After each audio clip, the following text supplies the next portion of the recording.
Bom dia. Estamos para vos apresentar as leituras deste segundo domingo da Quaresma do ano C. Se no primeiro domingo aparece sempre as tentações de Jesus no deserto, no segundo domingo da Quaresma aparece sempre aquele episódio da Transfiguração, que é narrado pelos três evangelistas e que neste ano seguiremos o relato de São Lucas. Fala-nos a primeira leitura da fé de Abraão. A fé de Abraão é realmente admirável. Diz a Bíblia que foi o primeiro homem a ter fé. O Senhor faz-lhe uma promessa. O Senhor diz, diz-lhe, vem à porta, chamou à porta de casa e diz-lhe: olha para o céu e conta as estrelas, se as puderes contar. E acrescentou: assim será a tua descendência. Abraão acreditou e isso foi-lhe atribuído como justiça. Este acreditar não é simplesmente dizer eu sei que ele existe. Muitas pessoas dizem que acreditar em Deus é apenas saber que Deus existe. Não é só isso. Isto é um pouco semelhante à experiência realmente de uma mulher que diz: eu acredito no meu marido. Ela, ao dizer eu acredito no meu marido, não está a dizer que sabe que o seu marido existe, claro. Ela, ao dizer eu acredito no meu marido, é que confia nele. Portanto, a fé tem que ter sempre esta grande dose de confiança. Porque senão, efetivamente, não resulta, não é? E, portanto, aqui vemos neste episódio o recordar e o fazer de uma experiência muito usada na Mesopotâmia, quando havia o selar de um contrato ou uma aliança muito firme, muito forte. Então, esquartejavam-se normalmente 3 animais, uma vaca, um cordeiro e um cabrito, e colocavam-se depois partidos a meio, portanto, uma parte do lado do caminho, e os dois que faziam o contrato passavam pelo meio do caminho. Isto significava que este contrato tem garantia de futuro e assim me aconteça o mesmo que aconteceram estes animais, se porventura eu quebrar este contrato. Ora, também é isso que Deus pede a Abraão para fazer, e Abraão faz isso. Mata uma vitela de 3 anos, um cabrito de 3 anos e um bode de 3 anos. E então, eles, claro, evidentemente que ali cortados a meio, os abutres desceram sobre os animais, para realmente, enfim, os devorar. Mas Abraão afastou-os até que, enfim, começa a cair a noite e Abraão sente-se possuído por aquele ambiente, enfim, de terror, não é? E então, já ao cair da noite, quando o sol desapareceu e caíram as trevas, um brasido fumegante e um archote de fogo passam entre os animais cortados. Nesse dia, o Senhor estabeleceu com Abraão uma aliança, dizendo: até aos teus descendentes darei esta terra, desde o rio do Egito até ao grande rio Eufrates. Portanto, esta é a promessa de Deus, uma promessa incondicional, porque afinal só ele passa por meio dos animais. Não, Abraão não passou. Portanto, os dons de Deus são absolutamente gratuitos. E Abraão, pois, recebe à conta de justiça, como se fala logo no princípio, recebe realmente esta aliança da parte do Senhor. A segunda leitura também é muito bonita, é de São Paulo aos Filipenses e começa por dizer aos cristãos de Filipe: sede meus imitadores e pondo os olhos naqueles que procedem segundo o modelo que tendes em nós. Porque há muitos de quem tenho falado várias vezes, e agora falo a chorar, que procedem como inimigos da cruz de Cristo. O que é isto? Quem são estes inimigos da cruz de Cristo? Serão aqueles que são de outra religião? São aqueles que são ateus ou que são contra nós? Não é isso que aparece.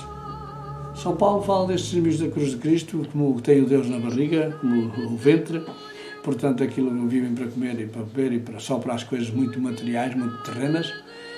Abraão, afinal, fala de cristãos. Fala de cristãos que perderam esta dimensão de amor, realmente ao sacrifício e à cruz de Cristo. Por isso, nós também, se queremos ser amigos da cruz de Cristo, temos que renunciar a uma certa forma egoísta de vida, só queremos para nós, só desejamos para nós, para o nosso ventre, São Paulo fala, e, portanto, vivermos realmente assim a caminho. O Papa diz, peregrinos da esperança, que é o lema, que é o tema deste ano santo. E vem finalmente o episódio da transfiguração, narrado por São Lucas. Este episódio acontece 8 dias depois, ou no 8º dia, depois de Jesus ter anunciado que iria aos seus apóstolos, que iria sofrer a paixão. Jesus, então, leva consigo o Pedro, Tiago e João. Normalmente, estes três apóstolos são aqueles que estão mais presentes nestas circunstâncias e também são aqueles que, afinal, quando Jesus fala dessas coisas, ficam-se a dormir. E aqui também aconteceu isso. E então foram ao monte para quê? São Lucas diz, para orar. É o único evangelista que diz porque é que eles subiram ao monte. Subiram ao monte para orar. O motivo era para orar. Jesus tinha um pacto muito grande de oração com o Senhor, seu Pai. Então, depois, durante a oração, Jesus muda de aspecto. É o que diz o texto. Não diz transfigurou-se, como diz Mateus ou Marcos, mas diz muda de aspecto. Esta mudança de aspecto, pois não há dúvida que é um sinal da glória de Deus, tal como também Moisés, quando na tenda da reunião, também o seu aspecto ficava diferente, ficava resplandecente. O semblante ficava de tal maneira brilhante que aqueles que o viam, pois notavam que houve ali uma experiência mística muito grande. A luz do rosto de Jesus indica, portanto, que durante a oração, o Senhor, pois, assumiu, compreendeu e assumiu o projeto do Pai. E durante esta experiência espiritual, aparecem a falar com Jesus Moisés e Elias. Bem, sabeis que Moisés significa a lei, Elias significa os profetas, e, portanto, a lei e os profetas é a totalidade da Escritura, da Sagrada Escritura, o Antigo Testamento. Portanto, o Antigo Testamento todo aponta para Jesus. O que é que falavam? Qual era o motivo da conversa entre Elias e Moisés e com Jesus? Era sobre os acontecimentos que iriam passar-se na Páscoa. É interessante notar isto. Falavam sobre a paixão e a morte e a ressurreição do Senhor. Depois, eles ali, claro, no meio daquela nuvem, os três discípulos, são colhidos então pelo sono. Lá está as grandes circunstâncias em que estes três, de facto, ficam envolvidos. O sono tem este significado simbólico, não é? Que é de quem não está a compreender nada do que está a passar. E as três tendas, somos aqui três tendas, não é? São pormenores mais difíceis de explicar porque, de facto, nem Pedro sabia o que estava a falar, estava a dizer. Tenda significa parar, estar um bocado, deixar-se estar, não ir para baixo, não descer para a realidade. E Jesus está a caminho, Jesus não para, vai a caminho desta realização deste projeto concreto e, portanto, não são precisas as tendas, porque Jesus caminha sempre a caminho de Jerusalém para doar a própria vida. E a nuvem o que é? Especialmente quando pôs em cima de um monte, indica uma linguagem, que na linguagem bíblica indica a presença de Deus, não é? A nuvem no Antigo Testamento, o livro do Êxodo, do Deuteronômio, do Levítico, é sempre a presença de Deus. Os três discípulos foram então introduzidos no mundo de Deus.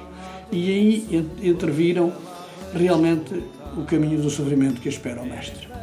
Compreenderam que será esse o destino. Por isso tenham medo. Então é que da nuvem sai uma voz, que é a interpretação de Deus, relativamente tudo o que aconteceu, e é a voz do Pai, que reconhece em Jesus o eleito, o servo fiel, aquele no qual o seu coração se compraz. Ora, quem quiser agradar a Deus é convidado a seguir as pegadas. Escutai-o, diz a voz vinda do céu. Mesmo quando ele parece propor caminhos difíceis, caminhos demasiado difíceis, estradas demasiado estreitas, escolhas paradoxais e humanamente absurdas, mas é preciso escutá-lo. No fim do episódio, Jesus fica só. Moisés e Elias desaparecem. O que é que isto quer dizer? Quer dizer que, afinal, a função do Antigo Testamento é conduzir a Jesus. Está cumprida.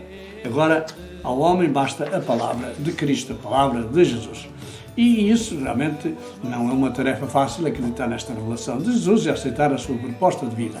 Não é fácil segui-lo no seu êxito, no seu caminhar, no seu peregrinar. Então, muitas vezes, pois, é preciso que a semente lançada agora à terra se destina a produzir fruto. Mas hoje, o que espera? O que espera o fruto? A morte. Quando e como poderá assimilar esta sabedoria de Deus, tão contrária à lógica do homem? Pois, aí está. A resposta à pergunta. E depois vem precisamente de 8 dias depois de Jesus ter feito o anúncio dramático da sua paixão. 8 dias depois também de Jesus se mostrar, Jesus aparece e diz, pois, quem quiser vir após mim, renegue-se a si mesmo, toma a sua cruz todos os dias e siga-me. E o 8º dia para os cristãos significa precisamente a Páscoa, significa o dia depois do sábado, significa o dia do Senhor, o dia que a comunidade cristã se reúne para escutar a palavra e partir o pão.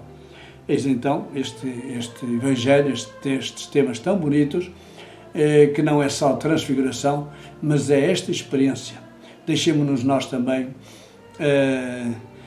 mudar de aspecto e que o nosso aspecto seja resplandecente porque tivemos a dita de nos encontrarmos com o Senhor. Isto através da oração, através da aceitação da nossa missão, através da nossa fé muito grande e confiante, fiducial, confiante, nas promessas de Cristo e da nossa missão particular de evangelizar como o Senhor nos enviou. Então, na Quaresma e ao fim desta segunda semana da Quaresma, que era a missão paroquial aqui em Paranhos, pois nós temos também a necessidade de testemunhar Cristo aos outros. Não podemos viver e passar sem isso. Muito obrigado. Até à próxima semana, se Deus quiser.